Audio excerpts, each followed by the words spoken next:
तो आज हम जिस चीज़ के बारे में परमेश्वर के वचन में से देखेंगे वो है फेलोशिप के बारे में, वो है संगति के बारे में। आप जानते हैं कि किसी के पास अगर सब कुछ हो पर उसके पास फेलोशिप ना हो, जो सही फेलोशिप है, जो राइट संगति है, तो सब कुछ होने के बावजूद भी वो मायूस है, उदास है, वो लॉस में जा सकता है। पर वो व्यक्ति जिसके पास में राइट फेलोशिप है, सही संगति है, अगर उसके पास एक टाइम पे कम भी होगा पर वो फेलोशिप में रहने के कारण, वो ग्रेस में, वो संगति में रहने के कारण परमेश्वर उसको कभी भी एक सेकंड में चेंज कर सकता है। हालेलुया। तो फेलोशिप एक ऐसी चीज है, संगति एक ऐसी चीज है जो लोगों को कहीं तक भी पहुंचा सकती है। एक स्पिरिचुअल इंसान की लाइफ में जब भी आप उसकी ट्रबल में उसको देखते हैं, हम कई बार देखते हैं ना कि लोग बोलते हैं कि हम तो बहुत अच्छे हैं, हम किसी के साथ बुरा नहीं करते, हम तो बहुत स्पिरिचुअल हैं, पर उसके बावजूद लोग ट्रबल में चले जाते हैं, गिर जाते हैं, प्रॉब्लम में जाते हैं। उसकी वजह क्या है? एक तो यह है कि कई बार परमेश्वर आपको जाने देता है, वो आपको ऐसी चीजों में से होके जाने देता है ताकि आपके विश्वास को और बिल्डअप करे। पर दूसरी बात यह है कि बहुत बार आप इसके पीछे के कॉज को, रूट को देखेंगे तो वो फेलोशिप होती है। कई बार लोग अपनी फेलोशिप को चेंज कर देते हैं, इसलिए लाइफ में ट्रबल आती है, लाइफ प्रॉब्लम में चली जाती। क्यों? क्योंकि फेलोशिप अब चेंज हो चुकी है। जब आप शाऊल के बारे में देखते हैं, बाइबल कहती शाऊल जब वो नबियों की संगति में गया, वो भी भविष्यवाणी करने लगा। क्या वो भविष्यद्वक्ता था? क्या वो प्रॉफिट था? नहीं, पर उसकी फेलोशिप ने उसको इतनी हिम्मत दी, इतनी ग्रेस दी कि वो भी भविष्यवाणी करने लगा। इसका मतलब fellowship makes a difference. Hallelujah. नीति वचन 13 अध्याय उसकी 20 आयत को हम देखते हैं। प्रोवर्ब्स 13 उसकी वर्स 20 को हम देखते हैं। यहां पे लिखा, बुद्धिमान की संगति कर तब तू बुद्धिमान हो जाएगा, परंतु मूर्खों का साथी नष्ट हो जाएगा। हालेलुया। बुद्धिमान की संगति कर तू भी बुद्धिमान हो जाएगा, पर मूर्खों का साथी जो है वो नाश हो जाएगा। ग्रीक भाषा में अगर पढ़ते हैं तो बुद्धिमान के लिए जो वर्ड यूज हुआ वो है शार्प, बिल्कुल तीखा। कैसे? स्पिरिट में जो बुद्धिमान है वो स्पिरिट में शार्प है। बाइबल कहती है अगर तुम एक पेड़ को काटना चाहते हो, अगर तुम्हारा हथियार अगर वो शार्प है, तुम उसको जल्दी काट सकते हो। अगर आप स्पिरिट में शार्प हैं, आप एकदम से पहचान लेंगे कि जो मेरे साथ हो रहा है इसके पीछे कॉज क्या है। अगर आप देखें, आप घर का खाना खाते हैं, आप बाहर नहीं जाते, जब आप कभी किसी पार्टी को अटेंड कर लें, कभी बाहर कुछ खा लें, कुछ ऐसा जो आप रूटीन में नहीं करते, तो आप कई बार देखते हैं पेट खराब हो जाता है। आप देखते हैं कि नाउजिया फील होता है, आपको लगता है कि ये क्या हो गया। फिर आपको एकदम से याद आता है कि रात मैंने कुछ ऐसा खा लिया, पार्टी में बाहर मैंने कुछ ऐसा खा लिया, ये उसी का रिजल्ट है। फिर आपको ये समझ आता है कि आगे से मुझे ये नहीं करना, नेक्स्ट टाइम मुझे ऐसा नहीं करना। आप बिल्कुल सही हैं, बिल्कुल तंदुरुस्त हैं, बाहर बर्फ पड़ रही है, आप वैसे ही उठते हैं, उन्हीं कपड़ों में बाहर जाके आ जाते हैं। फिर आपको लगता है कि क्यों मुझे बुखार हो गया, क्यों मेरा पेट दर्द कर रहा है। फिर आप जांचना शुरू करते हैं कि क्या था, ऐसे क्या हो गया कि एकदम से ऐसे हुआ। फिर आपको ध्यान आता है मैं तो बाहर ऐसे ही चला गया, मैंने जैकेट नहीं पहनी, मुझे आगे से ऐसा नहीं करना। आप शार्प माइंड से आप एकदम से जज कर लेते कि क्या ऐसा हुआ, क्यों ऐसा किया गया, क्यों मेरी लाइफ में ऐसा हुआ। जब आप उस चीज को देखते फिर अवॉइड करते हैं, मुझे ऐसा नहीं करना। बाइबल कहती जो आत्मा में, स्पिरिट में शार्प लोग हैं, उनको पता है कि शैतान किन चीजों से अटैक कर सकता है, कौन सी चीजें हैं जो उसकी लाइफ के ऊपर जब अटैक करती उसको कैसे बचना है। बाइबल कहती जो शार्प लोग हैं बुद्धि में, उनकी संगति कर तब तू भी शार्प हो जाएगा, तू भी वाइज हो जाएगा, बुद्धिमान हो जाएगा। तुझे भी पता होगा मुझे इसी तरह से चलना है। हालेलुया। अगर आप ऐसे लोगों को देखें जो परमेश्वर से दूर हैं, जो पाप में हैं, उनकी लाइफ देख के अगर आप उनको देखते हैं कि उनकी लाइफ कहीं कोई लॉस में है, कैसे इनको जज करें? कई बार आप उसको ऐसे नहीं देखते। व्यभिचार करने वाले लोग, पाप में पड़े हुए लोग, कई बार उनको ज्यादा प्रॉस्पर देखते हैं आप। पर क्या अगर आप सचमुच परमेश्वर से प्यार करते हैं, वचन से प्यार करते, क्या आप कभी ऐसा सोच सकते हैं कि मैं भी ऐसा ही बन जाऊं ताकि मैं ब्लेस्ड हो जाऊं? क्या आप अभी ऐसा सोच सकते हैं? नहीं। आपको पता है कि ये जो कर रहा है या कर रही है, इसकी लाइफ में जो चल रहा है, मुझे वो नहीं करना। नो मैटर व्हाट, मुझे इस तरह की ब्लेसिंग नहीं चाहिए जो किसी को चीट करके, चोरी करके, व्यभिचार करके, गंदगी में पड़ के जो मुझे मिल रही है, मुझे ये नहीं चाहिए। एक आत्मा पाया हुआ व्यक्ति इस बात को शार्प माइंड से जांच लेगा। अगर आपके सामने कोई गालियां निकाल रहा है, आप उसको गाली नहीं निकाल सकते। आपका माइंड शार्प है। आत्मा आपको तब भी बोलेगा कि तू ऐसा नहीं कर सकता। आपके माइंड में ये आएगा ही नहीं कि आप उसको पलट के सेम तरह से उसको ट्रीट करें। क्यों? क्योंकि आप बुद्धिमान हैं, वाइस हैं, शार्प हैं, आप वचन को जानते हैं। बाइबल कहती बुद्धिमान की संगति कर तब तू बुद्धिमान हो जाएगा, परंतु मूर्खों का साथी नाश हो जाएगा। मूर्ख के लिए जो वर्ड यूज है उसका मतलब है सिली। ऐसे लोग जिनको लगता है दैट्स ओके, कोई बात नहीं, फिर क्या हो गया, फिर कुछ नहीं होता, लोग भी ऐसे ही करते हैं, कोई बात नहीं। सिली लोग, उसने कहा मूर्खों का साथी नाश हो जाएगा। साथी के लिए वर्ड यूज हुआ कंपेनियन, जो हमेशा उसके साथ रहता है। ऐसे लोग हैं जो जब चर्च में हैं उस टाइम के लिए, उन 2 घंटों के लिए सिर्फ वो अपने आप को क्लीन दिखाते हैं, पर उसके बाहर जाके वो क्या करते हैं? वो कंपेनियन हैं। किसके साथ? उन लोगों के साथ जो सिली हैं, जो मूर्ख हैं, जो अपने आप को धोखा देते। बाइबल कहती है मूर्ख अपने आप को धोखा देता है, दैट्स इट। वो किसी को धोखा नहीं देता। अगर आप परमेश्वर के साथ फेथफुल हैं, वफादार हैं, मैंने आपको कहा एक पीस, एक शांति आपके दिल में होगी। आपको पता होगा कि परमेश्वर आपकी प्रार्थना को सुनता है। आपको पता होगा कि परमेश्वर मेरे साथ खड़ा है, नो मैटर व्हाट।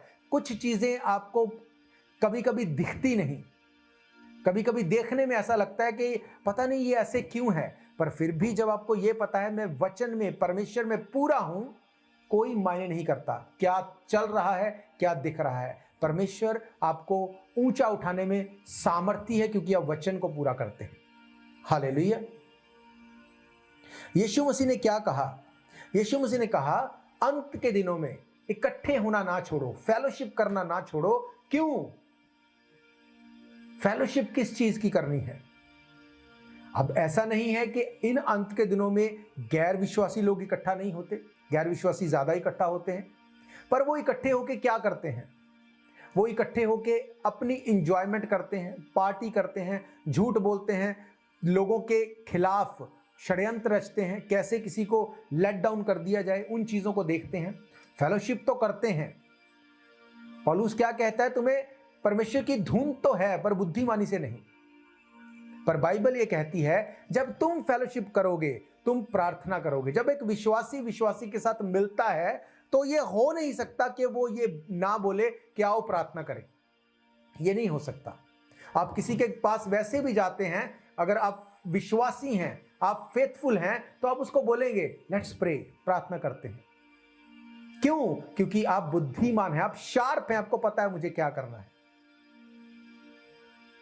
जब परमेश्वर ने इस पूरी सृष्टि को बनाया, बाइबल कहती है उसने इंसान को एंड में बनाया। क्यों? क्योंकि वो नहीं चाहता था कि इंसान किसी भी चीज में स्ट्रगल करे। इंसान वो नहीं चाहता था कि वो अंधेरे में रहे, वो फ्रूट्स उसके पास खाने को ना हो, सामान खाने को ना हो, उसके पास चीजें ना हो। परमेश्वर ये नहीं चाहता था। आप सोचो अगर इंसान को पहले दिन बना देता, उसके बाद चीजों को बनाता, तो पहले तो आदम परमेश्वर को इंटरप्ट करता हर चीज में, फिर बहुत बार वो चीजों को देख के शायद अचंबा करता, डर जाता, उसमें नुक्स निकालता। इसलिए परमेश्वर ने उसको एंड में बनाया। जब उसको बना दिया, बाइबल कहती एवरी डे, हर रोज परमेश्वर उसको फेलोशिप करने के लिए, उसको विजिट करने के लिए एवरी डे आता था। परमेश्वर ये चाहता था कि वो मेरे साथ फेलोशिप करे, एक मन रहें, हम लोग इकट्ठे रहें। इसीलिए बाइबल कहती है कि उसने मुझे अपना गुणानुवाद करने के लिए बुलाया, मुझे अपना गुणानुवाद करने के लिए बोला।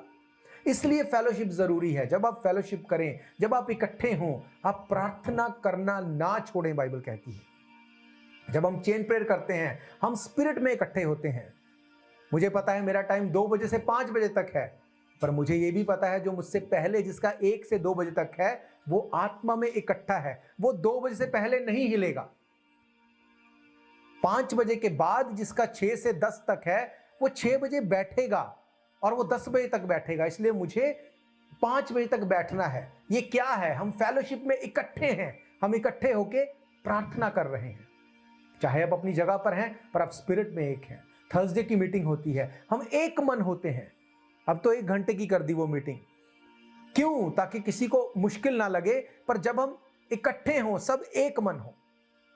नहीं तो कई बार क्या होता है, लोग आके बस ऑन करके उसको बंद करके वीडियो को चले जाते हैं।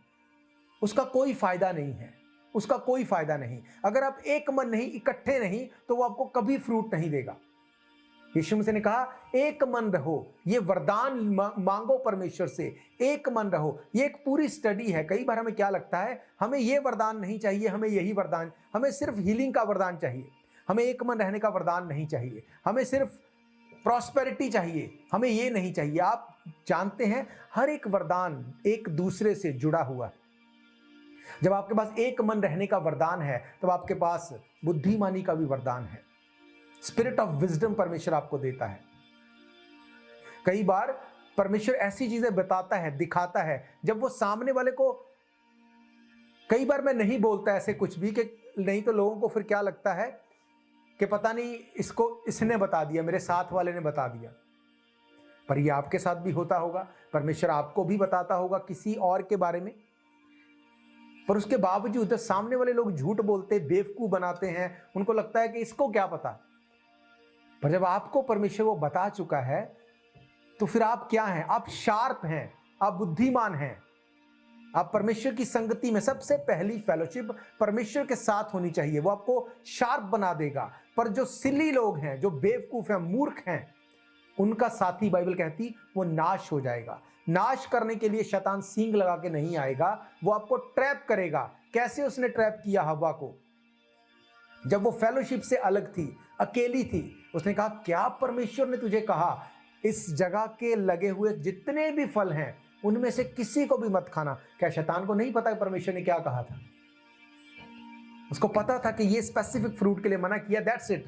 उसको बोलता क्या तुझे बोला कि किसी फल को मत खाना? अगर वो शार्प होती, अगर वो बुद्धिमान होती, वो संगति में होती, तो वो बोलती, आदम को पहले बुलाती और बोलती कौन है ये जो हमें ऐसे झूठ बोल रहा है, कौन है ये जो ऐसी ऐसी बातों हमारे मन में डाल रहा है?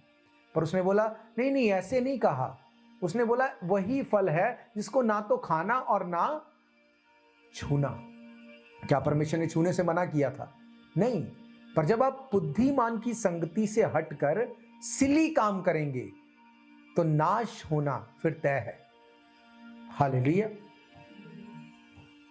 एक विश्वासी की लाइफ में जब शैतान काम नहीं कर पाता तो उसका सबसे पहला अटैक क्या होता है? फेलोशिप से अलग करो।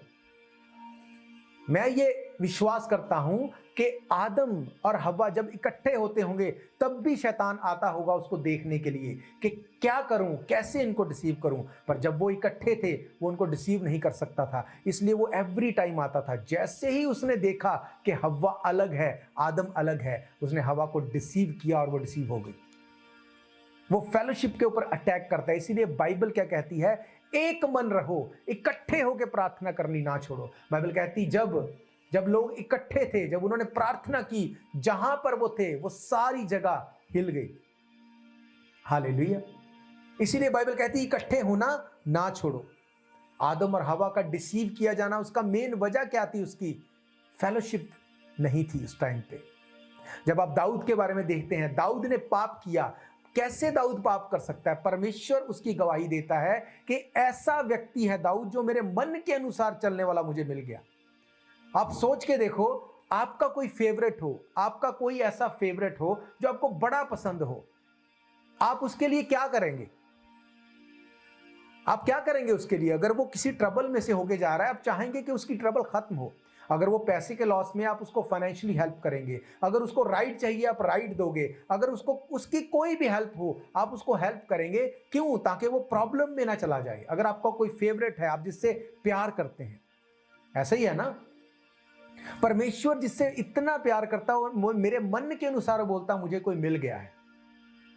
आप सोचो वो कितना प्यार करता था उससे और कितना कुछ उसके लिए कर सकता था। जब उसने पाप किया उसने कहा अभी तो मैंने शुरुआत की थी, सिर्फ जो तुझे लगता है ना मुझे राजा बना दिया, अभी तो मैंने शुरुआत की थी, सिर्फ मैं तुझे इतना देने वाला था, इतना बड़ा करने वाला था, तो सोच भी नहीं सकता। पर वही है ना, इंसान की छोटी बुद्धि, उसको लगता है बस इतना, ये मुझे मिल गया, ये हो गया, बस इससे आगे कुछ नहीं हो सकता। परमेश्वर कहता अभी तो मैंने शुरुआत की थी। एक टाइम था जब उसको युद्ध में जाना था, फेलोशिप में रहना था, एक साथ रहना था, उस फेलोशिप को छोड़ के वो बोलता नहीं मुझे इकट्ठे नहीं रहना, मुझे एक अकेले रहना है। बाइबल कहती उसके लोग युद्ध करने के लिए गए और वो अकेला जब था वो अपनी छत के ऊपर चला गया, टहलने लगा। छत के ऊपर जब गया, शैतान ने देखा यही वो समय है जब इसको मैं डिसीव कर सकता हूं। उसने बैतशबा को देखा, उसको देख के उसके साथ पाप किया और उसके बाद उसकी लाइफ कभी भी सेम नहीं थी। हालेलुया। वो उस प्रॉब्लम में चला गया जो परमेश्वर ने उसके लिए रखी ही नहीं थी। वो स्ट्रगल उसकी लाइफ में कभी नहीं थी। सुलेमान ने जब पाप किया वो फेलोशिप से अलग हो गया। परमेश्वर ने उसके सामने अपीयर होकर कहा ऐसा मत कर भाई, ये तेरे लिए नहीं है। पर फिर भी उसने उस फेलोशिप को छोड़ के अन्य जाति लेडीज के साथ उसने शादियां की, वाइफ्स बनाई, और बाइबल ये कहती उन्हीं के देवताओं को वो सर्व करने लगा। फेलोशिप को जब तोड़ा चीजें चेंज हो गई। जब यीशु मसीह ने सारी रात प्रार्थना की, कैसे उसने प्रार्थना की? परमेश्वर के साथ फेलोशिप में रहते हुए सारी रात प्रार्थना की। और जब उसने प्रार्थना की, नेक्स्ट डे उसने चेलों को चुना। हम प्रार्थना करते हैं, जब हम प्रार्थना करते हैं हमें कोई डिसीजन लेना है। जब हम प्रार्थना करते हैं परमेश्वर हमें उस प्रार्थना का आंसर करता है। जब वो हमें आंसर करता है तो उसके बाद हमारे मन में क्या होता है कि ये करूं कि ना करूं, कि ये होता है कि नहीं मुझे ये करना है क्योंकि परमेश्वर ने बोला। क्या होता है हमारे मन में? हमें जब पीस होता है हम प्रार्थना, मैंने कार लेनी थी तो मैं प्रार्थना कर रहा था परमेश्वर मेरी कार अब बहुत पुरानी हो चुकी, मुझे कार लेनी है, मैं ले सकता हूं कार, कोई प्रॉब्लम नहीं है, पर मुझे तेरी गाइडेंस चाहिए, मैं कौन सी कार लूं मुझे बता परमेश्वर। मैं प्रार्थना करता रहा, कुछ दिन तक मैंने प्रार्थना की। एक दिन मैं प्रार्थना करके रात को सोया तो परमेश्वर ने मुझे निसान का लोगो दिखाया और बड़ा ट्रक वाइट जैसे जो मेरी कार अब है, परमेश्वर ने मुझे वो दिखाई। मैं आपको सच कहता हूं अगर मैं अपनी मर्जी से कार लेता मैं कभी ये कार नहीं लेता, कभी भी नहीं। मेरे पास जो पहले कार थी मैं उसी का वर्जन कुछ करके मैं लेता, क्योंकि मैं वर्डली सोचता कि नहीं ये ज़्यादा बेटर है। पर जब परमेश्वर ने मुझे वो लोगो दिखाया, वो कार को दिखाया, उसका कलर दिखाया, उसके बाद मैंने ये नहीं सोचा कि इसको कैसे करना है, मैंने उसको जस्ट किया। क्यों? क्योंकि परमेश्वर ने उसने मुझसे बात की और मैंने उसको फॉलो किया और उस कार को परमेश्वर ने दिया। अद्भुत तरीके से परमेश्वर ने चीज़ों को अरेंज किया, उसका प्राइस फिक्स किया, सब कुछ परमेश्वर ने किया और आज मैं उसको ड्राइव करता हूँ। जब मैं उसको ड्राइव करता हूँ I feel like a king और मुझे पीस है मेरी लाइफ में कि परमेश्वर ने ये मेरे लिए वो दिया जो जिसके मैं योग्य नहीं था। परमेश्वर ने इतनी बड़ी मुझे ब्लेसिंग दी। कैसे मेरे से बात की? जब मैं प्रार्थना कर रहा था, मैं पीस में था, शांति में था, परमेश्वर ने मुझे वो ब्लेसिंग दी और अब मैं उसको एंजॉय कर रहा हूं। आप सोचो सारी रात यीशु मसीह ने प्रार्थना की, सारी रात, और नेक्स्ट डे परमेश्वर ने बोला इनको इसको चुनो, 12 लोगों को चुन के अलग करो। तो आपको क्या लगता है जब उन 12 को चुना तो वो 12 कौन थे? वो दी बेस्ट से भी दी बेस्ट थे, मैं ये मानता हूं। परमेश्वर ने पूरी दुनिया को चेंज करने के लिए जब उन 12 को चुना तो परमेश्वर ने दी बेस्ट से दी बेस्ट उसको दिया होगा। ऐसा ही है ना?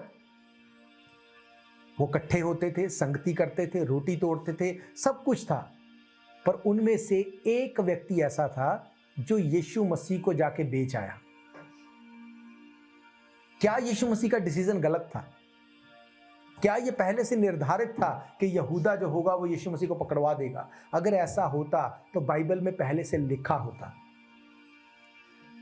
यीशु मसीह ने उसको कहा तुम में से एक है जो मुझे पकड़वा देगा। 12 चेलों के नाम क्या हैं? मैं गारंटी करता हूं बहुत से लोगों को 12 चेलों के नाम तक नहीं पता होंगे। वो यहूदा ही था, ये ऊपर से निर्धारित नहीं था, वो कोई और भी हो सकता था। पर क्यों यहूदा ही हुआ? जब उसने उन 12 की संगति को, फेलोशिप को छोड़ के आज संगति में है, कल फरीसियों के साथ है, आज संगति में है, कल सदूकियों के साथ है, आज उनकी बात चल रही, फिर उनके साथ आके, आज फेलोशिप यहाँ है, कल वहाँ है, आज प्रार्थना कर ली, कल छोड़ दी, फिर प्रेयर कर ली, फिर हो गया, आज दशमांश दे दिया, कल टाइट दे दी, अभी छोड़ दो, अभी रह। जब आप इस तरह से चलेंगे, आप फेलोशिप से अलग हो रहे हैं और आप नहीं जानते। बाइबल कहती शैतान इस आड़ में है, कौन कमजोर है, किसको फाड़ खाए। जैसे ही वो आपकी कमजोरी को पकड़ लेगा, वो सूंघता है, जैसे ही वो पकड़ लेगा कि ये इसकी वीकनेस है, वो उसी में उसको फंसा देगा। बाइबल कहती यीशु मसीह को जब भूख लगती थी, जब भूख लगी, उसने कहा बोल पत्थरों को रोटियां बन जाए। दाऊद जब अकेला था तब उसको बैतशबा दिखी। जब यहूदा को उसने कहा इन पैसों को तो बेचकर गरीबों को दान किया जा। इसका मतलब शैतान ने ये सूंघ लिया कि पैसा इसकी वीकनेस है, इसीलिए उसको 30 चांदी के सिक्के दिए गए। हालेलुया। बाइबल ये कहती जो तेरी वीकनेस है, डेविल उसको सूंघ लेता है। पर वहीं जब एक व्यक्ति वचन को समझता है, ऐसा नहीं मैं बोलता कि हम भरमावे में नहीं जा सकते, ऐसा नहीं मैं बोलता कि हम डिसीव नहीं हो सकते, पर जैसे ही आप डिसीव होते हैं, परमेश्वर आपको शार्प माइंड देता है कि ये गलत है, इसको नहीं करना। पवित्र आत्मा आपसे बात करता है, ये गलत है, इसको नहीं करना। अगर आप शार्प हैं, आप सिली नहीं हैं, तो आप उसको पकड़ लेंगे। आप उस जगह पे कभी वापस नहीं जाएंगे, उस स्थान में कभी उस तरफ से होकर नहीं जाएंगे। क्यों? क्योंकि परमेश्वर ने आपको बोला है। जब मुझे परमेश्वर ने बोला कि नहीं ये गाड़ी तुझे लेनी है, उसके बाद कोई मुझे फ्री भी आके दूसरी कोई गाड़ी ऑफर करता, मैं उसको नहीं लेता। क्यों? क्योंकि मुझे परमेश्वर ने बोला ऐसा कर। जब परमेश्वर आपके साथ संगति में है, वो आपको गाइड करता है। हालेलुया। क्यों? क्योंकि ये फेलोशिप जो है, ये एक हथियार है, ये एक ऐसा वेपन है जिससे शैतान डरता है। जब एक व्यक्ति जो आप जानते हैं कि जो आत्मा पाया हुआ है, जब आप उसको देखेंगे, वो फेलोशिप को कभी नहीं छोड़ेगा। अगर वो गलती करेगा, वो तौबा करेगा, परमेश्वर में अपने पापों को मान के छोड़ेगा, वापस आएगा और परमेश्वर के उन हथियारों को बांध के वो फिर से उसी काम में लगेगा जिसके लिए वो बुलाया गया है। क्यों? क्योंकि दिन बुरे हैं। एक फेलोशिप है विश्वासियों के साथ, एक फेलोशिप है परमेश्वर के साथ। पहली फेलोशिप हमारी परमेश्वर के साथ होनी जरूरी है, दूसरी फेलोशिप हमारी विश्वासियों के साथ होनी जरूरी है। जब हम फेलोशिप को कैरी करते हैं, फिर चीजें चेंज होती हैं, आपको दिखे आपको ना दिखे। चीजें बनती भी तभी हैं और चीजें खराब भी तभी होती हैं। बाइबल में से एक भी मुझे ऐसा व्यक्ति दिखा दो जिसने परमेश्वर या उसके लोगों की फेलोशिप को छोड़ा और वो ट्रबल में नहीं गया। क्यों मैं आपको बोल रहा हूं? बार बार मैं आपको ये बताता हूं, बार बार, कि जो चीज आप देख रहे हैं वो डिसीव करने वाली है। मैं आपको एक सच्ची बात बताता हूं, एक सच्चा इंसिडेंट। अभी ये मेरे ख्याल थर्सडे या फ्राइडे की बात है। मैं काम पर था, मुझे एक कॉल आई, मुझे पहले एक मैसेज आया। काम पे फ़ोन हम नहीं उठाते, या वैसे भी अननोन नंबर है जो मैं बहुत कम है कि मैं उसको उठाऊं। उसमें उस व्यक्ति ने लिखा, प्रेज द लॉर्ड, मेरा नाम ये है, मैं चाहता हूं कि मैं आपसे बात करूं। उसने मेरा नाम लिखा, मैं चाहता हूं कि मैं आपसे बात करूं। तो मुझे जब उसने लिखा कि मैं फलाना, मैं ऐसे पास्टर हूं, मैं महाराष्ट्र से हूं, मुझे आपसे बात करनी है, उसने कुछ ऐसी चीज़ों को लिखा, तो मुझे लगा दैट्स ओके, कोई बात नहीं, मैं बात करूंगा ना। मैंने उससे बात की। उसने मुझे बोला कि हम एक इंडिविजुअली मिनिस्ट्री चलाते हैं, छोटी सी हमारी मिनिस्ट्री है। मेरी वाइफ और मैं और कुछ लोग हैं। मेरी वाइफ 7th मंथ से वो प्रेग्नेंट थी, ट्विंस बच्चों के साथ, और उसका मिसकैरेज हो गया। उसने मुझे पिक्चर्स भेजी, उसने कहा मेरी वाइफ हॉस्पिटलाइज्ड है, उसका सारा खून पानी बन रहा है, जैसे उसको खून चढ़ा रहे हैं वो पानी बनता जा रहा है, जैसे खून चढ़ा रहे हैं वो पानी बनता जा रहा है। उसने मुझे पिक्चर्स भेजी, उसके जैसे जो बच्चे थे उनकी, वो सब कुछ उसने मुझे भेजा। वो बहुत दिल हिला देने वाली पिक्चर्स थी। और वो रो रहा है वो व्यक्ति, वो बोलता है कि वो कह रहा है कि मैं पास्टर हूँ, ऐसे ऐसे यहाँ पे मेरी मिनिस्ट्री है, ये है वो है, और मेरा परमेश्वर जानता है कि मैं कितनी ट्रबल में हूँ। मेरी वाइफ को डॉक्टर्स ने बोला है कि अगर 3 बजे तक इसको मेडिसिन ना दी गई तो ये मर जाएगी। मेरे बच्चे ऑलरेडी ऐसे हो गया है और मेरी वाइफ का खून पानी बन रहा है, आप मेरे लिए प्रार्थना करो। उसने कहा मुझे डॉक्टर ने सिर्फ 5 मिनट दिए हैं, अभी मैं आईसीयू के अंदर अभी आया हूँ, 5 मिनट के लिए 10 मिनट के लिए मैं यहाँ पे रुक सकता हूँ, आप प्लीज़ मेरे लिए प्रार्थना करो, मेरी वाइफ के लिए प्रार्थना करो, उसके बाद मैं यहाँ से बाहर चला जाऊँगा। मुझे सुन के बड़ा दुख लगा, मुझे बहुत बुरा लगा। मैंने कहा ठीक है, कोई बात नहीं, हम प्रार्थना करेंगे। मैं उससे बात कर रहा हूँ और वो एक पास्टर वो बोल रहा है मैं हूँ, उसका बोलना, उसकी बातें नेक्स्ट लेवल थी ना, बाइबल वर्सेस बोल रहा है, सब कुछ हो रहा है। हमने प्रार्थना की और बहुत टूटे मन से हमने प्रार्थना की, प्रार्थना करके चलो बात हो गई। और जब प्रार्थना कर रहे थे, वो प्रार्थना के बीच में वो बाइबल वर्सेस बोल रहा है, वो अन्य भाषा बोल रहा है, बड़ी सामर्थी प्रार्थना वो कर रहा है। मुझे डिस्टर्ब भी हो रहा है कि मैं चाहता हूं कि जब मैं प्रार्थना कर रहा हूं एटलीस्ट तुम बस सुनो उसको, परमेश्वर को काम करने दो। Excuse me. पर वो अन्य भाषा बोल रहा है, जोर जोर से प्रार्थना कर रहा है। मैं समझ सकता हूँ एक बंदा इतनी ट्रबल में है। तो हमने प्रार्थना की, मैंने कहा विश्वास करो परमेश्वर कुछ भी कर सकता है। उसने कहा हाँ जी ठीक है। फिर उसने कहा कि क्योंकि हम थोड़े लोग हैं, हम रात को इसको लेके आए, हमारे पास जितने पैसे थे लग गए, अभी मुझे 35,000 रुपये चाहिए, उनकी हमें दवाई लेके आनी है। अगर हम उन पैसों को नहीं जमा करवाएंगे तो वो मेरी वाइफ का इलाज नहीं करेंगे। उसने कहा वो मर सकती है ना। मैंने कहा डोंट वरी, तुम चिंता मत करो, क्योंकि जब ये एक ऐसा रिलेशन है, विश्वासी एक ऐसा रिलेशन है, आप नहीं भी जानते, कि बोल देना मैं यीशु मसीह को जानता हूं, मैं विश्वासी हूं, आप अपनी जान तक देने के लिए तैयार हो जाएंगे। मैंने कहा कोई बात नहीं, तुम वरी मत करो। उसने कहा मैं अपना बैंक आपको अकाउंट भेजता हूं, आप पैसे भेज दो मुझे ना। मैंने कहा ठीक है, कोई बात नहीं, तुम वेट करो, तो हम करते हैं जो कर सकते हैं। जब ऐसे हुआ तो मेरे मन में एक बात ये आई कि मुझे डायरेक्ट पैसे नहीं भेजने, क्योंकि हेल्प भी अगर करनी है तो हम जानते ही नहीं कौन है, कैसे क्या है। मैंने कहा मुझे तुम बताओ, तुम कहाँ पे हो, कैसे हो। उसने कहा जी मैं तो अहमदाबाद में हूँ, मैं वहाँ पे हूँ, ये हॉस्पिटल है, ये एड्रेस है, ऐसे करके उसने काफ़ी कुछ बोला। मैंने उसका नंबर निकाला, हॉस्पिटल को कॉल कर रहा हूँ, कोई उठा नहीं रहा। फिर मैंने एक परमेश्वर के दास को मैंने रीच आउट किया, उनसे बात की, क्योंकि उनकी बहुत बड़ी मिनिस्ट्री है, हर जगह उनके लोग हैं, सब कुछ। उन्होंने बोला कि कोई बात नहीं, अब वरी मत करो, मैं अपने लोगों को भेजता हूँ, हम जो कर सकते हैं करेंगे। पर उन्होंने मुझे एक बात बोली कि ऐसे है पास्टर जी के आजकल लोग कुछ भी बोलते हैं, कुछ भी करते हैं, मोस्टली लोग फ्रॉड होते हैं, तो आप बहुत ज़्यादा वरी मत करो इस चीज़ के लिए। मैंने कहा वो बंदा पहले तो वो पास्टर है, वो बोलता है उसके बच्चे चले गए, वाइफ मरने पर है, अगर 1% भी वो सच्चा हुआ और हम उसकी हेल्प ना कर पाए तो आप सोच नहीं सकते मेरे लिए कितना बोझ रह जाएगा। ऐसा नहीं कि मेरे पास बड़े पैसे पड़े हैं, पर मैं नहीं चाहता कि किसी की अगर मैं हेल्प कर सकता हूं मैं ना करूं। उन्होंने कहा कोई बात नहीं, अब 35,000 छोड़ो, अगर 5 लाख भी लगना हुआ हम हेल्प करेंगे, आप बाद में हमें दे देना। मैंने कहा ठीक है जी। तो फिर मुझे रात भर फ़ोन करी जा रहा है ना, तो मैंने उसको कहा भाई वेट कर, सुबह तेरे पास हेल्प आ जाएगी, कुछ अरेंज कर ले, है ना, किसी तरह से। तो उसने कहा ठीक है, मैं सुबह तक आपकी वेट करूँगा।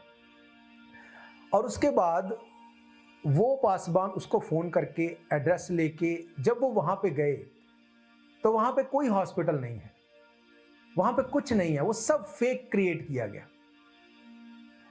उन्होंने उसको फ़ोन किया, उसने वीडियो कॉल की और वीडियो कॉल करके वो दिखा रहा है कुछ और लोगों को, देखो हम यहाँ पे हैं, अभी हम बाहर आ गए हैं।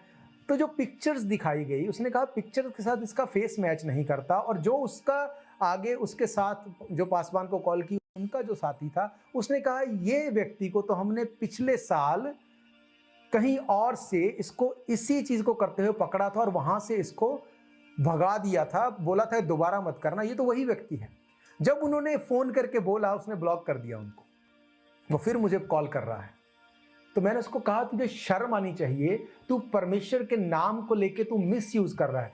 35,000, 50,000, पैसा वैल्यू नहीं करता। पैसा तो आ जाएगा ना, पर तुम कर्ज ले रहे हो अपने ऊपर कि मेरे बच्चे ऐसे हो गए, मेरी वाइफ मरने वाली है। तुम क्या बोल रहे हो? तुम सोच नहीं सकते कि तुम अपने लिए क्या बीज रहे हो। उसने मुझे ब्लॉक कर दिया, उसके बाद उसका कोई रिप्लाई नहीं आया। मैं आपको क्यों बता रहा हूं, आप नहीं जानते, बाइबल कहती कि शैतान स्वर्गदूत का रूप धारण करके तुम्हारे सामने आके खड़ा हो जाए। वो रोएगा, वो तुम्हें इमोशनल कर लेगा, वो अपनी जरूरतों को बोलेगा, बड़ा प्यार करता हूं तुमसे। वो ऐसा बन के आ जाएगा, आप पहचान नहीं पाओगे। मैं अपनी वाइफ से बात कर रहा था, अगर मेरे जैसा व्यक्ति, अगर वो इमोशनल होके उसको हेल्प करने को तैयार हो गया, लोग तो बहुत भोले हैं, बहुत भोले, वो तो 1 मिनट नहीं लगाएंगे। पर परमेश्वर का धन्यवाद हो, परमेश्वर ने उस बड़े नुकसान से हमें बचाया। पर मैं आपको क्या बोल रहा हूं, वो प्रार्थना कर रहा है, अन्य भाषा बोल रहा है, और आप जज ही नहीं कर सकते कि वो फेक हो सकता है। पर ही वाज फेक। अगर मैं फेलोशिप में नहीं होता उन पासवान के साथ, अगर मैं फेलोशिप में नहीं होता प्रार्थना में परमेश्वर के साथ, क्या आपको लगता है कि हम उसको पकड़ सकते? हम नहीं पकड़ सके। हम या तो मैं उसको हेल्प नहीं करता, उसके लिए मैं कभी भी नहीं जान पाता कि वो फेक है, पर मेरे मन में हमेशा ये बात रह जाती कि यार मैंने हेल्प नहीं की उसकी, क्योंकि मेरा हार्ट ऐसा ही है, मैं हेल्प करना चाहता हूं। और अगर मैं उसको भेज देता और वो पैसा मिस यूज होता तो भी मेरा नुकसान था। मैं सोचता क्यों मैंने ऐसा किया, पर क्योंकि मैं फेलोशिप में था, परमेश्वर के साथ प्रार्थना में, और फिर परमेश्वर के उस दास के साथ मैं फेलोशिप में था, उस फेलोशिप को परमेश्वर ने ऑनर किया, उसने शार्प किया, और उन मूर्ख लोगों से उसने बचाया। हालेलुया। परमेश्वर आपको बचाता है अगर आप फेलोशिप में हैं। शैतान जो है स्वर्गदूतों का रूप धारण करके आ जाएगा। जो लोग इमोशनल हैं, बाइबल कहती भोले लोग जो हैं वो मूर्ख हैं, वो हर चीज पे फेथ कर लेते हैं। अब आपको सामने से ही बंदा बोल दे मैं तो पास्टर हूं, मैं कहता हूं आप अन्य भाषा बोल रहा है, वो अन्य भाषा बोल रहा है, वचन बोल रहा है, आप कैसे 1% आपको नहीं लगेगा। आपकी लाइफ में जो लोग आते हैं, जिनसे आप मिलते हैं, आप नहीं जानते अंदर क्या चल रहा है, पर अगर आप प्रार्थना करते हैं, फेलोशिप में हैं, आप जान जाएंगे कि इंटरनली क्या हो रहा है। कई बार सामने से लोग आके रोते हैं, बोलते हैं, बात करते हैं, मेरा मन ऐसे होता है कि नहीं यार दैट्स ओके, छोड़ो जो हो गया, पर पवित्र आत्मा बोलता है ये फेक है, ये झूठ है, ये लोग जो कर रहे हैं वो सही नहीं है। तो मेरी एक नेचर है, मैं किसी से बहस नहीं करता, मैं पीछे हो जाता हूं। जो तुम्हारा है तुम करो, परमेश्वर खुद जानता है। अगर आप फेलोशिप में हैं, परमेश्वर आपको गिरने नहीं देगा, फंसने नहीं देगा। पहला थिस्सलुनीकियों 3 अध्याय उसकी 3 आयत से हम देखते हैं। यहां पे लिखा कि कोई इन क्लेशों के कारण डगमगा ना जाए, क्योंकि तुम आप जानते हो कि हम इन्हीं के लिए ठहराए गए हैं। क्योंकि पहले ही जब हम तुम्हारे यहां थे तो तुमसे कहा करते थे कि हमें क्लेश उठाने पड़ेंगे, और ऐसा ही हुआ जैसा कि हम जानते भी हैं। इस कारण जब मुझसे और ना रहा गया तो तुम्हारे विश्वास का हाल जानने के लिए भेजा, कि कहीं ऐसा ना हो कि परीक्षा करने वाले ने तुम्हारी परीक्षा की हो और हमारा परिश्रम व्यर्थ हो गया। हालेलुया। थिस्सलुनीकियों की कलीसिया को पौलुस बोलता है कि मैं तुम्हारे पास अपने लोगों को भेजना चाहता हूं, क्योंकि मुझे चिंता है कि अगर शैतान ने तुम्हारी परीक्षा की हो तो परीक्षा करने वाले के कारण ऐसा ना हो कि हमारी मेहनत व्यर्थ हो जाए। हालेलुया। मैंने उस व्यक्ति को बोला कि तुझे मेरा नंबर कहां से मिला? उसने बोला क्योंकि मेरी वाइफ मरने पर है, मेरे बच्चे मर गए, इसलिए मैंने बहुत लोगों को प्रार्थना रिक्वेस्ट भेजी। तो प्रेयर जब मैंने ग्रुप्स में डाली तो किसी ने मुझे पंजाब से कॉल की और उसने बोला कि इनको कॉल करो, इनसे प्रार्थना करवाओ। मतलब क्या स्टोरी बनाई कि आप उसमें बिल्कुल भी उसमें डाउट नहीं कर सकते। बीते दिनों में पंजाब में था, बड़े पास्टर से मिला तो लगा कि हो सकता है किसी ने बोल दिया हो। कैसे स्टोरी बनाते हैं, कैसे वो चीजों को करते हैं। पौलुस बोलता है कि परीक्षा करने वाला जब तुम्हारी परीक्षा करे, ऐसा ना हो कि हमारी मेहनत जो मसीह में हमने तुम्हारे ऊपर की वो व्यर्थ हो जाए। कौन बोल रहा है ये बात? पौलुस ये बात बोल रहा है। और यही पौलुस जब कुरिन्थ की कलीसिया को लिखता है 15 अध्याय की 58 आयत में, उस समय वो क्या बोलता है कि मसीह में की गई मेहनत व्यर्थ नहीं होती। अब वही पौलुस बोल रहा है मसीह में की मेहनत व्यर्थ नहीं होती। वही पौलुस बोल रहा है कहीं ऐसा ना हो परीक्षा करने वाला परीक्षा करे और हमारी मेहनत तुम में व्यर्थ हो जाए। तो क्या वो डबल बात कर रहा है? क्या वो ये बात कर रहा है कि आज यहां पे है ये बोल दिया, कल वहां पे है वो बोल दिया? How come? ये कैसे पॉसिबल है? बाइबल ये कहती है चोर इसलिए आता है चोरी करे, मारे, घात करे और नाश करे। वो तिमोथियस को बोलता है जो भविष्यवाणियां तेरे विषय में की गई उनके बारे में निश्चिंत ना रहे, उनको चमका दे जो भविष्यवाणियां हाथ रख के तेरे बारे में बोलेंगी। इसका मतलब जब जब आप फेलोशिप से अलग होते हैं, आप कोई भी क्यों ना हो, शैतान आपके ऊपर अटैक करेगा ही करेगा।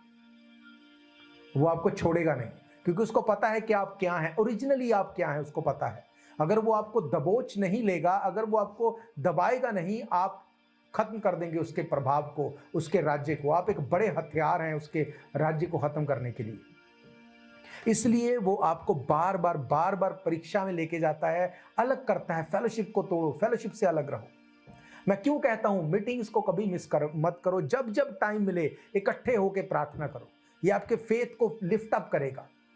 क्योंकि जब आप अकेले हैं, जब आप अकेले घर पे हैं, मैं जानता हूं बहुत बार लोग प्रार्थना नहीं करते, आराधना नहीं करते। क्यों?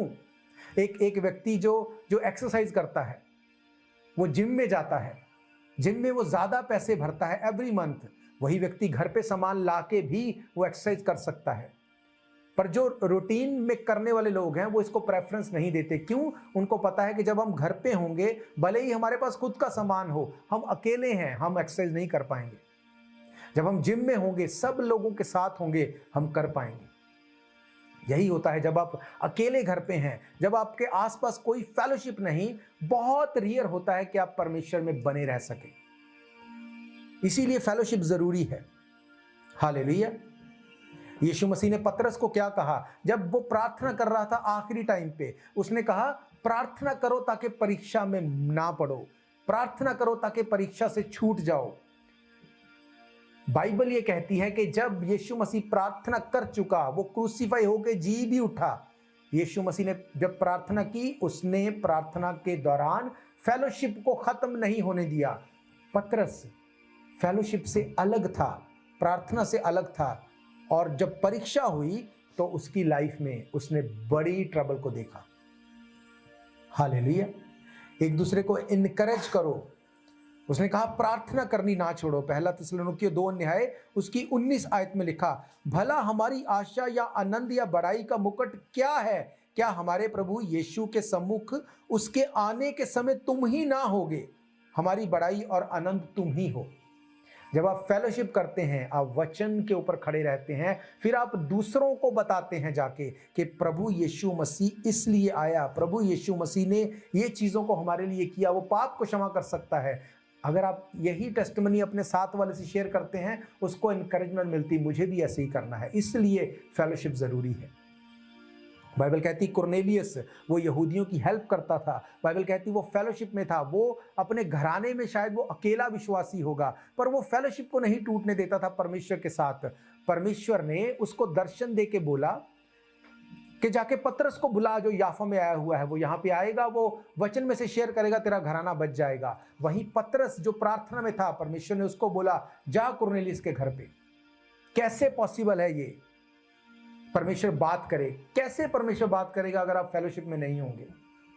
बाइबल कहती है उसने कुरनेलियस से भी बात की, उसने पतरस से भी बात की। जब पतरस कुरनेलियस घर पे आया, उसने वचन को सुनाया और पवित्र आत्मा बपतिस्मा से पहले उन पे उतरा।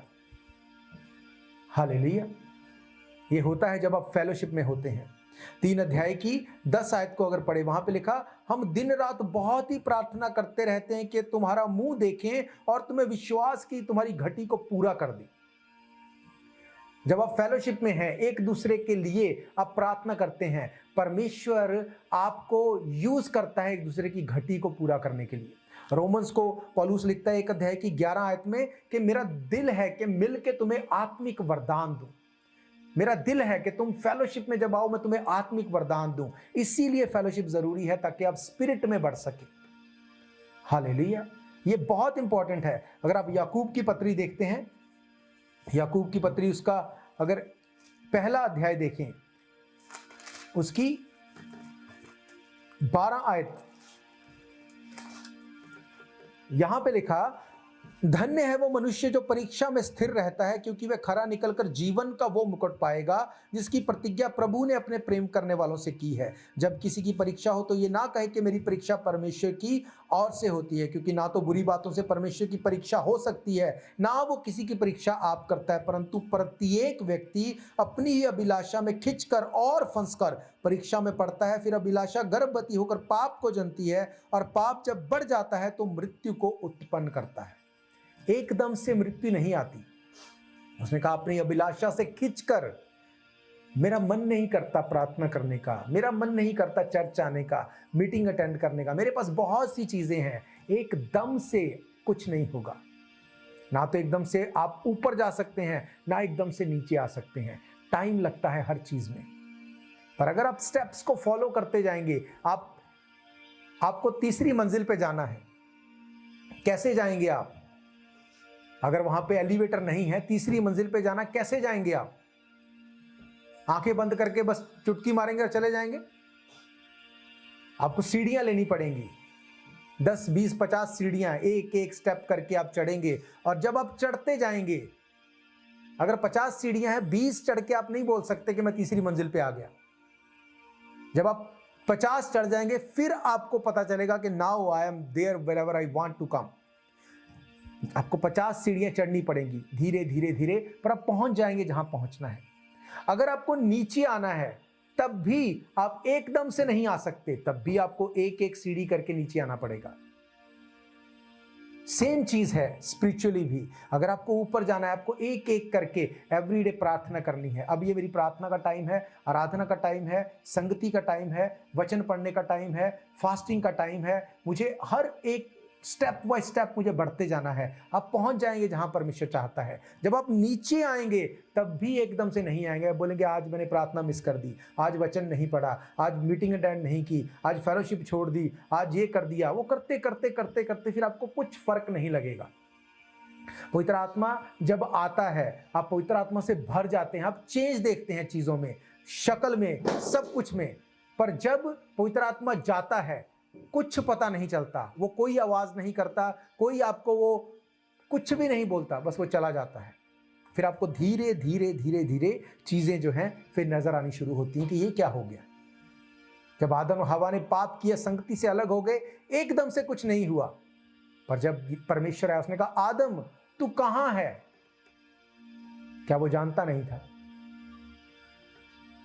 पहली गलती की कि उन्होंने उस फल को खाया, अनाज्ञाकारिता की। फिर दूसरी गलती क्या की? इसके ऊपर दोष लगा दिया, उसके ऊपर दोष लगा दिया, इसने किया, इसने किया। परमेश्वर ने आदम से अकाउंटेबिलिटी ली। क्यों? आदम उसकी इमेज में बनाया गया था। उसने कहा मैंने नहीं खाया, हवा ने दिया। परमेश्वर हवा के पास गया। क्यों? हवा उसकी इमेज में बनाई गई थी, उससे अकाउंटेबिलिटी ली। हवा ने कहा नहीं नहीं नहीं, मेरी गलती नहीं है, सांप ने मुझे बहका दिया। क्या परमेश्वर सांप के पास गया? क्या परमेश्वर ने सांप को पूछा तूने ये क्या किया? नहीं, क्योंकि वो उसकी इमेज में नहीं बनाया गया। परमेश्वर आपकी परवाह करता है, वो आपसे प्यार करता है। वो बोलता है तू कहां है, तू ये क्या कर रहा है, तूने ये क्यों किया, लौट आ। इसलिए परमेश्वर का वचन बोलता है लौट आओ, परमेश्वर के साथ बने रहो। मैं एक चीज को सोच रहा था कि क्यों लोग चर्च नहीं आते, क्यों लोग फेलोशिप छोड़ देते, क्यों मीटिंग अटेंड नहीं करते, क्यों फास्टिंग, प्रार्थना, वचन क्यों छोड़ देते हैं। आप देखो, वचन को रिप्लेस करके चर्च को, प्रेयर मीटिंग को किस चीज से रिप्लेस किया जाता है? काम से, पार्टी से, घूमने से, इन चीजों से रिप्लेस किया जाता है ना। यही चीजें हैं। अब ऐसा क्यों है? क्यों लोग रिप्लेस कर देते हैं? क्यों लोगों को लगता है काम ज्यादा इंपॉर्टेंट है, मुझे इंजॉयमेंट ज्यादा इंपॉर्टेंट है, वचन या प्रार्थना या ऑनलाइन ये इंपॉर्टेंट नहीं है? ऐसा क्यों? क्योंकि जब आप काम पे जाते हैं, अब आप चर्च नहीं आके अगर आप काम पे जाते तो आपको क्या मिलता? आपको पैसे मिलते उसके लिए। ऐसे ही है ना, आपको पैसे मिलेंगे, इसलिए आपने कहा कि मुझे चर्च नहीं जाना, मुझे काम करना है। आप थर्सडे को नहीं आते, आप प्रार्थना नहीं करते, आप बोलते मैं लेट हो गया, मुझे अब थक गया, मुझे सोना है। लेट क्यों हो गया? क्योंकि मैं काम पे था। काम से जल्दी क्यों नहीं आ सकते? क्योंकि मुझे वहां पैसे मिलते हैं। आज मुझे घूमने जाना है, आज मुझे चर्च नहीं आना। क्यों? घूमने जाऊं, मुझे इंजॉयमेंट है, वहां पे मैं अच्छा फील करता हूं, इंजॉय करता हूं। यहाँ पे ऐसा नहीं है। यही चीज है ना, इसीलिए लोग करते हैं ना ऐसा। अब ऐसा क्यों करते हैं? मैं परमेश्वर से प्रार्थना कर रहा था, परमेश्वर ने इसके लिए जो मुझे रेवलेशन दिया, ऐसा क्यों होता है? जब आप परमेश्वर के भवन में आते हैं, या आप ऑनलाइन अटेंड करते हैं, या प्रार्थना करते हैं, उपवास करते हैं, कुछ भी, जब आप पर्सनल रिलेशन बनाते हैं, फेलोशिप करते हैं, तब आप क्या करते हैं? लोग चर्च में आते हैं, बाइबल तक नहीं लेके आते, कभी नोट्स नहीं बनाए, कभी वर्शिप करने के लिए ताली नहीं बजाई, हाथ नहीं उठाए, कभी पर्सनल परमेश्वर के सामने बैठ के आराधना नहीं की। इसका क्या मतलब? आप अपना पर्सनल परमेश्वर को वो देते नहीं जो आपको देना चाहिए, इसलिए आपको रिटर्न में वो नहीं मिलता जो आपको मिलना चाहिए। जब आप काम पे ऐसा कौन व्यक्ति है जो काम पे जाए और बोले मुझे कुछ नहीं करना, आज मैं काम पे आया जरूर हूं, पर थोड़ी देर आऊंगा, फिर मैं बाहर घूमने चला जाऊंगा, थोड़ी देर आऊंगा, फिर मैं अपना फोन चला लूंगा, थोड़ी देर आऊंगा, फिर मैं खाना खा लूंगा, पर मुझे सैलरी मिल जाए। क्या ऐसा पॉसिबल है? नहीं। अगर आप काम पे हैं, आप फोन नहीं सुन सकते, आप बाहर नहीं जा सकते, आप काम नहीं छोड़ सकते, ब्रेक का टाइम 15 मिनट तो 15 मिनट ही है, 15 के 20 नहीं हो सकते। जब आप ऐसा चलते हैं, फिर आपको सैलरी मिलती है। पर जब आप परमेश्वर के साथ बैठते हैं, क्या आप सीरियस हैं? क्या आप प्रार्थना करते हैं? क्या आप वचन को लिखते हैं, नोट करते हैं? मैंने आपको पहले ही बताया, मेरे पास 4 तरह की नोटबुक्स हैं, जिसमें सरमन के लिए अलग से एक कॉपी है जिसमें मुझे लिखना है, पर्सनल नोट्स मेरे अलग से हैं, जब मैं प्रार्थना करता हूं एक अलग कॉपी है, जब मैं वचन पढ़ता हूं एक अलग कॉपी है, ताकि मैं लिख सकूं, मैं परमेश्वर से ले सकूं सीरियस होके जो मुझे लेना है। जब मैं सोता हूं, एक बुकलेट मेरे सिरहाने पड़ी होती है मेरी बाइबल के साथ। मुझे पता है परमेश्वर बात करेगा, और जब बात करेगा मैं भूल जाऊंगा अगर मैं उसको नोट नहीं करूंगा। हालेलुया। जब आप काम नहीं करेंगे, आपको सैलरी नहीं मिलेगी। आप घूमने चले जाएं, आप अभी विक्टोरिया डे है कल को ना, अगर आप घूमने चले जाओगे, वहां पे जाके आप बोलो कि मैं एक रूम किराए पे लेके मैं अंदर जाके बैठा रहूं, क्या ऐसा कोई करेगा? अगर आप घूमने गए हैं तो आप घूमेंगे, इंजॉय करेंगे, तब आप वापस आए कहेंगे देखो कितना अच्छा था। अगर आप वहां पे जाके अंदर रूम में बेसमेंट में बैठे रहेंगे, आप आके बोल सकते हैं मैंने इंजॉयमेंट की?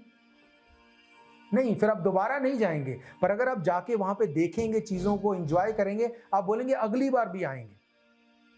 जब आप परमेश्वर की हजूरी में आते हैं, अगर आप अपना वो दी बेस्ट नहीं देते जो आपको देना है, आप वो ले ही नहीं सकते जो परमेश्वर देना चाहता है। आपको सैलरी तब मिलती है जब अपना दी बेस्ट आप देते हो। आप चेयर पे बैठे रहते हो, आप अपने डेस्कटॉप पे बैठे हो, आपकी आंखें दर्द हो, आपकी कमर दर्द हो, आपकी टांगे दर्द हो, आप नहीं बोल सकते बस बहुत हो गया आज के लिए, बस कल देखेंगे। आप नहीं बोल सकते। आपको पता है कि अगर मैं बोलूंगा तो अब से जब तक बैठा हूं इसके बाद की सैलरी नहीं मिलेगी। जब आप परमेश्वर के साथ बैठते हैं, आपके पास मोबाइल सिर्फ आप रखते हैं क्योंकि मुझे बाइबल पढ़नी है ना। बाइबल कहती है पवित्र बाइबल, आपका मोबाइल पवित्र नहीं है। आप तो फोन कहीं भी ले जाते हैं, क्या वो होली है? 100 तरह की ऐड आती है उसमें।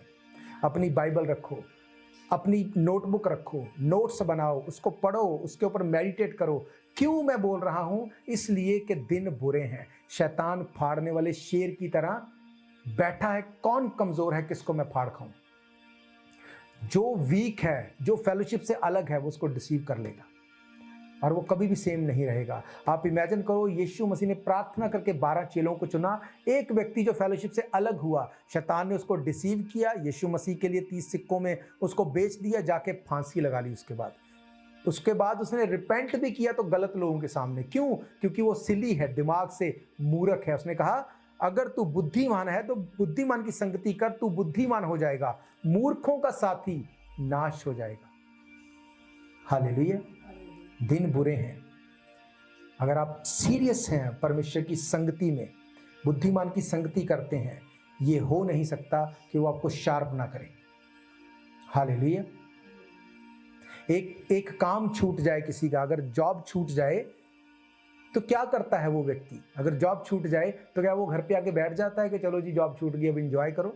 नहीं, जल्दी से होता है दूसरी जॉब मिल जाए किसी तरह से। क्यों? क्योंकि हमें पता है एक्सपेंस पे करने हैं। एक दिन चर्च मिस कर दिया, प्रार्थना मिस कर दी, क्या आपके मन में यह होता है कि जल्दी से मैं अब बैठ के प्रार्थना करूं? नहीं, क्योंकि उसकी वैल्यू उतनी नहीं है, फेलोशिप की वो वैल्यू नहीं है। हालेलुया। मेरा ये फेथ है, जब आप परमेश्वर के साथ इस फेलोशिप में जाते हैं, जब आप इस तरह से चलते हैं जैसे परमेश्वर आपको बोलता है, तो आप वो ले सकते हैं जो आप लेना चाहते हैं। पहली फेलोशिप परमेश्वर के साथ, दूसरी फेलोशिप परमेश्वर के लोगों के साथ। जब आप इस तरह से चलेंगे, मैं आपको गारंटी करता हूं, परमेश्वर आपको वहां ले जाएगा जहां आप अपनी हिम्मत से, अपनी औकात से आप नहीं जा सकते। वो देगा जो आप नहीं ले सकते। हालेलुया। हम प्रभु भोज में जाएंगे। जिन्होंने पानी